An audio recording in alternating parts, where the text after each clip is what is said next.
wanted to start about, or I want us to start talking about promoting change.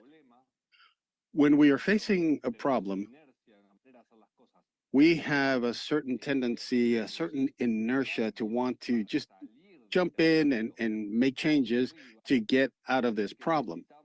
So, what we really need is to ask ourselves the following questions: where are we? Secondly, where do we want to go? Third, what are the key actions to be implemented? And lastly, what tools are we going to use to be able to carry out these actions? And it's no coincidence that those of us that engage in any kind of planning, such as climbing a mountain, if we go back to this analogy, this is what allows us to move forward, to improve. This is the foundation of continuous quality improvement. And it's very important that we maintain a certain coherence between our action plans, the planned actions, how the implementation will take place, and what tools we will be availing ourselves of to carry out the implementation. First question, where are we? And this is valid for healthcare officials addressing main causes of mortality, what's happening with the diagnostic, treatment, and control of hypertension, that there are other questions that primary health care teams need to be asking themselves. How many hypertensive patients do I have in my community? How many diabetics do I have? How many have come to the center?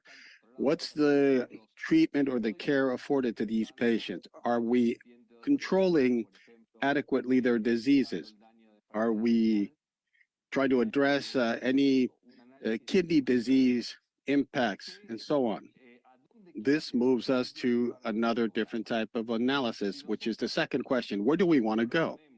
If we were to set for ourselves a goal of 80% of diagnosis among hypertensives and treat 80% of all of the patients that we diagnose and control 80% of all of those that actually receive care, this will put us at a control rate slightly above 50%, when at the present time it's closer to 20+%. So what's the impact of hypertension? For every 1% increase in control of hypertension at the population level, we can expect a reduction of almost 3% in mortality rates due to ischemic heart disease and almost 2.5% reduction in the stroke mortality rate.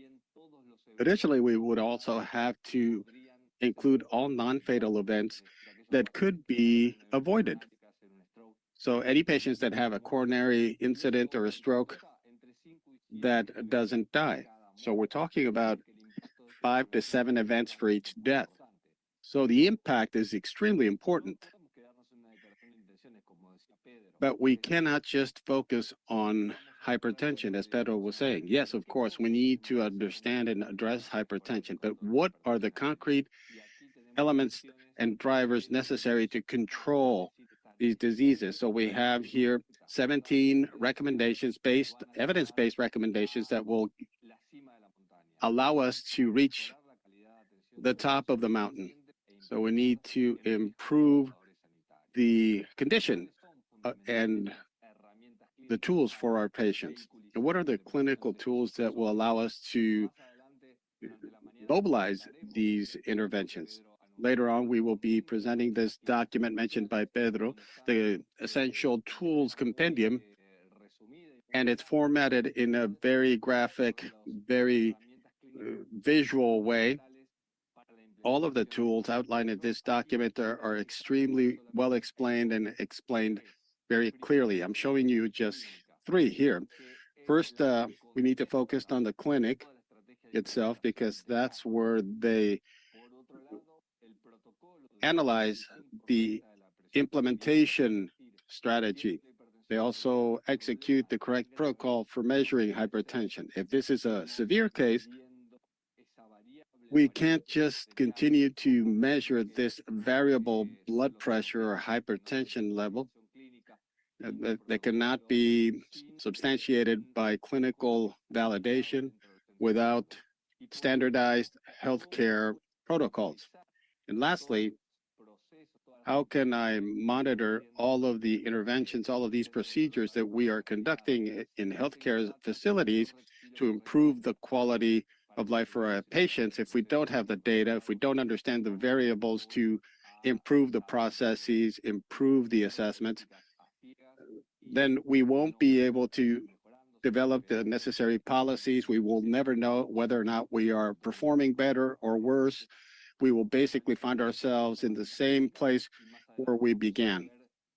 So this is something that focuses directly on healthcare centers, and we can see how within these or within this compendium, we include certain essential services that are provided at healthcare centers.